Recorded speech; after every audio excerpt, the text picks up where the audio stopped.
నమస్తే ప్రజలందరికీ. డబ్బే ముఖ్యం, డబ్బే స్నేహం, డబ్బే అన్నీ. డబ్బు లేకుంటే వాల్యుబుల్ లేదు, డబ్బు ఉంటేనే మనిషికి చాలా వరకు వాల్యుబుల్ ఇస్తాం, చాలా వరకు వాల్యుబుల్గా చూస్తాం అని చాలామంది మాట్లాడుకుంటారు. చాలామంది మాటలు వింటూనే ఉన్నాం. కానీ డబ్బు తయారు చేసింది యంత్రాలు, డబ్బును కనిపెట్టింది మనుషులు.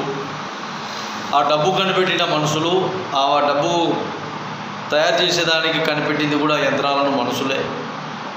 చివరికి మనిషికి విలువ లేకుండా, మనిషికి విలువ చేయకుండా, లెక్క జమ చేయకుండా డబ్బును అని ఆలోచన విధానం చేస్తే రేపు చనిపోయినప్పుడు ఎవడైనా కానీ, ఎంతటోడైనా కానీ సరే డబ్బులు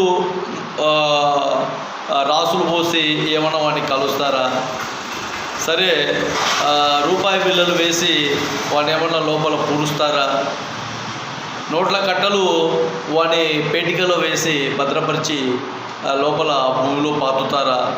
ఇవి ఎక్కడా లేవు. ఓసారి అలెగ్జాండర్ గారిని గుర్తు చేసుకుంటే తర్వాత విషయాలు పూర్తిగా ప్రజల్లో అవగాహన వస్తాయి.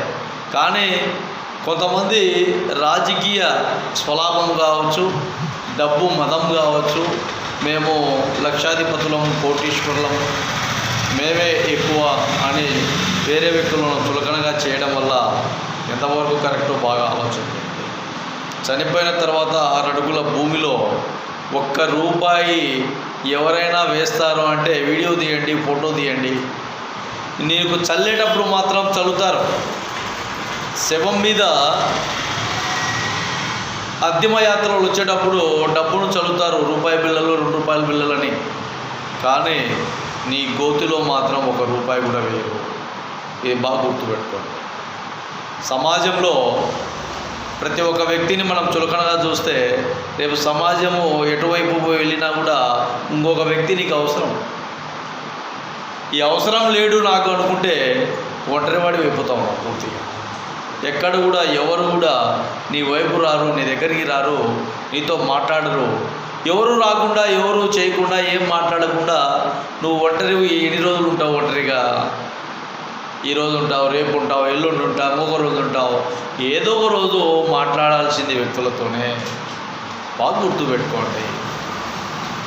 విలువ మనం తయారు చేసిన డబ్బు కాదు. ఏమి ఒక వ్యక్తి, ఒక స్నేహితుడు, ఒక బంధువు, ఒక మిత్రుడు, ఒక శ్రేయోభిలాషి, ఒక అక్క, ఒక చెల్లి, ఒక తమ్ముడు, ఒక బిడ్డ, ఇలాంటి బంధాలతో ముడిపడే విధంగా స్నేహబంధాన్ని ఏర్పాటు చేసుకోండి. కానీ డబ్బుకే విలువ ఇస్తానంటే చాలా బాధాకరమైన విషయం. బాగా గుర్తుపెట్టుకోండి. చాలామందిని చూస్తూనే ఉన్నాం ప్రతిరోజు. డబ్బుకే వాల్యుబుల్ అని అంటారు. చివరికి ఒంటరి పక్షి అవుతామని కూడా ప్రజలకు తెలియజేస్తాం.